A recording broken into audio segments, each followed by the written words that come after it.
یعنی اگر ایک مرد ایک عورت کو سنہرے خواب دکھائے اور اس کو جال میں پھنسائے اور عورت اس کے جال میں پھنس جائے اور بعد میں یہ کہے جی کہ میرا تو کوئی قصور ہی نہیں ہے، تو یہ بات سمجھ میں آنے والی نہیں ہے۔ یہ زنا بالرضا ہی مرد یا کوئی عورت کسی دوسرے مرد یا عورت پہ زنا کا الزام لگاتا ہے، زنا کی تہمت لگاتا ہے اور پھر اس تہمت کو ثابت بھی نہیں کر پاتا، تو اس کی بھی باقاعدہ سزا ہے۔ اور اسلام میں زنا کی سزا ہے۔ زنا کیا ہے کہ بغیر نکاح کے ایک مرد اور ایک عورت کا باہم جنسی تعلق قائم ہونا، یہ زنا ہے۔ اس کی سزا ہے کہ اگر مرد اور عورت شادی شدہ ہیں تو ان کو سنسار کیا جائے گا، اور اگر وہ غیر شادی شدہ ہیں تو پھر ان کے لیے کوڑوں کی سزا ہے۔ اور پھر زنا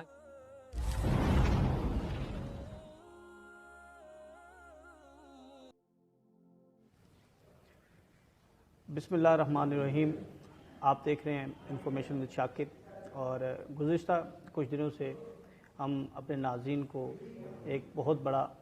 ایشو جو ہے وہ پورے پاکستان میں زبان زد عام ہے، بابر اعظم اور خاتون حامدہ مختار کے مابین جو ہے ایک قانونی جنگ جو ہے وہ شروع ہو چکی ہے۔ اور اس جنگ کا آغاز اس وقت ہوا جب اس خاتون نے لاہور کی پریس کلب میں ایک پریس کانفرنس کی، اور اس پریس کانفرنس میں انہوں نے انتہائی سنگین الزامات جو ہیں وہ بابر اعظم پر لگائے۔ اس طرح کے سنگین الزامات کوئی خاتون کسی پر پہلی مرتبہ نہیں لگا رہی، بلکہ اس سے قبل بھی اس طرح کے سنگین الزامات جو ہیں وہ لگتے رہے ہیں، چاہے وہ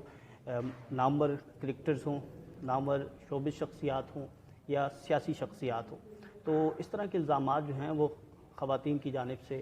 جو ہے وہ دیکھنے میں آتے ہیں۔ ہماری آج کی اس ویڈیو میں کوشش یہ ہوگی کہ ہم اصلاح کا پہلو جو ہے وہ لے کر آئیں، اور ہم اس ویڈیو میں کوشش کریں گے کہ آپ کو بتایا جائے کہ یہ معاملات، یہ واقعات، ان کے اضافے کی وجوہات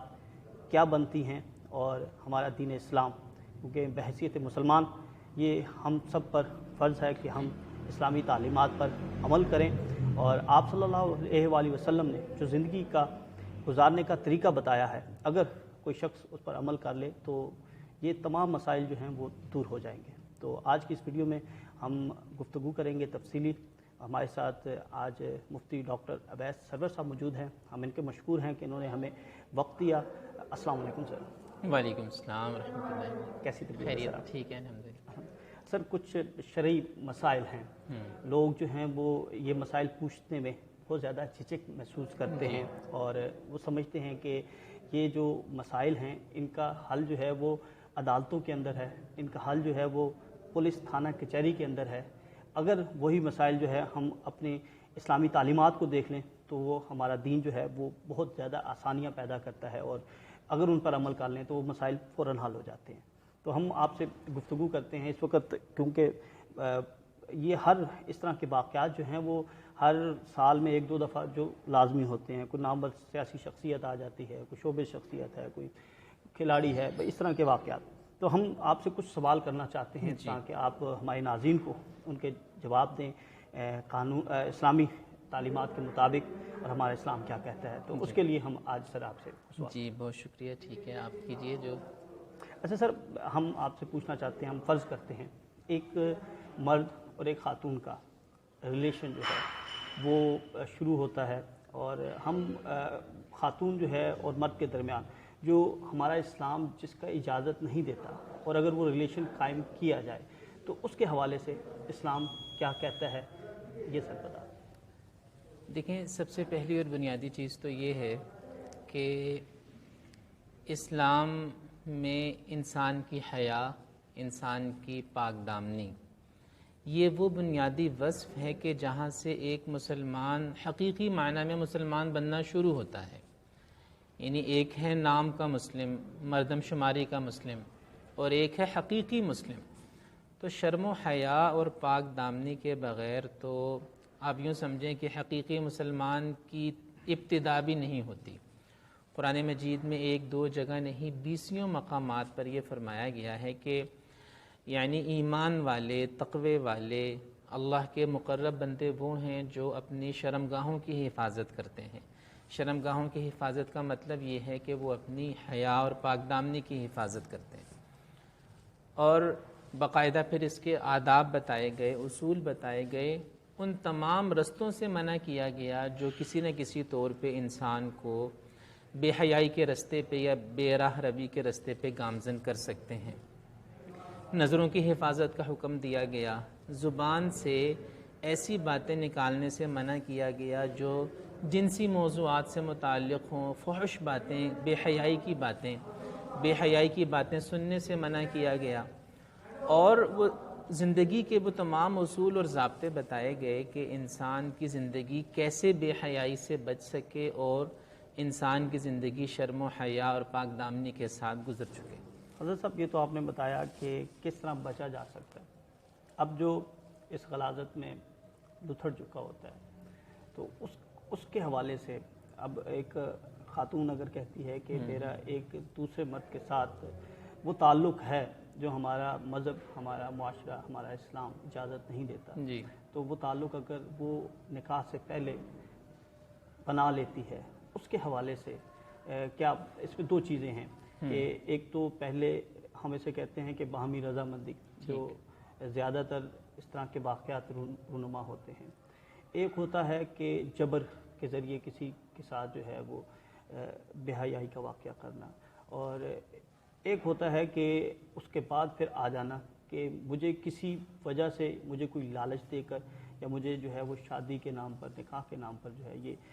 عمل جو ہے مجھ سے کیا گیا، تو اس کے حوالے سے کچھ ہمارے ناظرین کو بتا دیں۔ دیکھیں آپ نے بڑے اچھے طریقے سے ان تینوں چیزوں کو کیٹیگرائز کیا ہے، تین الگ الگ چیزیں آپ نے رکھی ہیں، تو یعنی اب ان چیزوں کے حوالے سے کیا تفصیل ہے میں اس پہ بات کرنے سے پہلے، چونکہ ظاہر ہے کہ آپ اسلامی شریعت کی روشنی میں مجھ سے چاہتے ہیں، تو میں آپ کے سامنے دو نقطے رکھنا چاہتا ہوں ذرا میں تھوڑی سی وضاحت کے ساتھ۔ بالکل دیکھیں اسلام میں زنا کی سزا ہے۔ زنا کیا ہے کہ بغیر نکاح کے ایک مرد اور ایک عورت کا باہم جنسی تعلق قائم ہونا، یہ زنا ہے۔ اس کی سزا ہے کہ اگر مرد اور عورت شادی شدہ ہیں تو ان کو سنسار کیا جائے گا، اور اگر وہ غیر شادی شدہ ہیں تو پھر ان کے لیے، اور پھر زنا کے ثبوت کا بھی طریقہ کار متعین ہے کہ یا تو اقرار ہو، وہ زانی یا زانیہ اقرار کریں کہ ہاں ہم سے یہ غلطی ہوئی ہے اور ہمیں اب پاک کیا جائے اسلامی عدالتی نظام کی روشنی میں، یا پھر یہ ہے کہ ان کے خلاف 4 گواہ گواہی پیش کریں۔ یہ ایک مختصر سی صورت ہے اسلام میں زنا کے ثبوت کی اور پھر اس کی سزا کی۔ لیکن یہاں دوسری چیز ایک اور بھی ہے جو بڑی قابل غور ہے، جو عام طور پہ بہت سے لوگوں کے سامنے نہیں آتی، وہ یہ ہے کہ اگر کوئی مرد یا کوئی عورت کسی دوسرے مرد یا عورت پہ زنا کا الزام لگاتا ہے، زنا کی تہمت لگاتا ہے، اور پھر اس تہمت کو ثابت بھی نہیں کر پاتا، تو اس کی بھی باقاعدہ سزا ہے، اور اسے حد قذف کہا جاتا ہے۔ جو حدود ہیں، حدود کے اندر حد قذف بھی شامل ہے۔ حد قذف کا معنی ہی یہ ہے کہ کوئی شخص کسی دوسرے پہ زنا کی تہمت لگائے اور اس کو ثابت نہ کر سکے تو اس کو 2 سزائیں ملیں گی۔ ایک تو اس کو کوڑے لگائے جائیں گے، اور دوسری سزا یہ ملے گی کہ یہ کبھی بھی زندگی میں گواہی دینے کے قابل نہیں رہے گا۔ قرآن مجید نے کہا کہ وَلَا تَقْبَلُوا لَهُمْ شَهَادَةً أَبَدًا، کہ ایک تو کوڑے مارو اور دوسرا آئندہ کبھی بھی اس کی گواہی قبول نہ کرنا۔ تو اس چیز پہ بھی ہمیں غور کرنے کی ضرورت ہے کہ جو الزام ہے، الزام لگانے والے کو جب وہ اس الزام کو عدالت میں لے کے جا رہا ہے تو اسے یہ ذہن میں رکھنا ہے کہ اگر وہ الزام ثابت نہیں کر پاتا تو بہرحال وہ خود عدالت کا مجرم بن جائے گا۔ ایک تو یہ بات۔ اب آپ کے جو سوال کی طرف آتے ہیں کہ زنا بالرضا ہے یا زنا بالجبر ہے، یہ تیسری صورت، خاص طور پہ یہ میرے خیال میں زیادہ اہم بات ہے کہ اگر کوئی لالچ دیا جاتا ہے عورت کو، یا کوئی ایسی مستقبل کے سہانے خواب دکھائے جاتے ہیں، سنہرے خواب دکھائے جاتے ہیں، شادی کرنے کا وعدہ کیا جاتا ہے اور اس کے ساتھ جنسی تعلق قائم کر لیا جاتا ہے، تو دیکھیں ہے تو یہ غلط اور ہے تو یہ بھی زنا۔ لیکن اس صورت میں یہ سمجھنا کہ عورت اب بے قصور ہے اور اس کا کوئی قصور نہیں ہے، اس بیچاری کو تو لالچ دی گئی تھی یا اس بیچاری کو تو سہانے خواب دکھائے گئے تھے، یہ کوئی ایسا جواز نہیں ہے جس کی بنیاد پہ اس کو کوئی ریلیف دیا جا سکے یا اس کو آپ کوئی ہمدردی دے سکیں۔ یہ دونوں برابر کے شریک ہیں، یعنی اگر ایک مرد ایک عورت کو سنہرے خواب دکھائے اور اس کو جال میں پھنسائے اور عورت اس کے جال میں پھنس جائے اور بعد میں یہ کہے جی کہ میرا تو کوئی قصور ہی نہیں ہے، تو یہ بات سمجھ میں آنے والی نہیں ہے۔ یہ زنا بالرضا ہی ہے،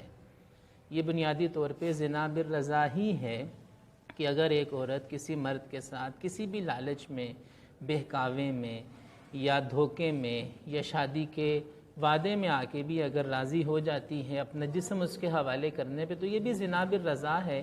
جو زنا بالرضا کے احکامات ہیں وہ مکمل طور پر اس صورت میں لاگو ہوں گے، کوئی استثناء نہیں ہے اس کے اندر۔ اچھا قاضی صاحب، ایک اور پوائنٹ کہ ایسے معاملات جب ہماری عدالتوں میں جاتے ہیں تو وہ کہیں نہ کہیں جا کر افہام و تفہیم سے حل ہو جاتے ہیں، اور پھر وہ عدالتیں جو ہیں وہ کوئی سزا بھی نہیں دیتی۔ دونوں پارٹیز کی صلح نامے پر ان کا آپس میں ڈسپیوٹ جو ہوتا ہے اس کے حل ہونے کی یقین دہانی پر جب وہ جمع کروایا جاتا ہے تو عدالت پھر وہ درخواستیں نمٹا دیتی ہے بغیر کوئی کارروائی کے۔ ایک اس کے حوالے سے بھی آپ سے کوشچن ہے، یہی کوشچن۔ اور دوسرا میرا کوشچن یہ ہے کہ کیا اس معاملے میں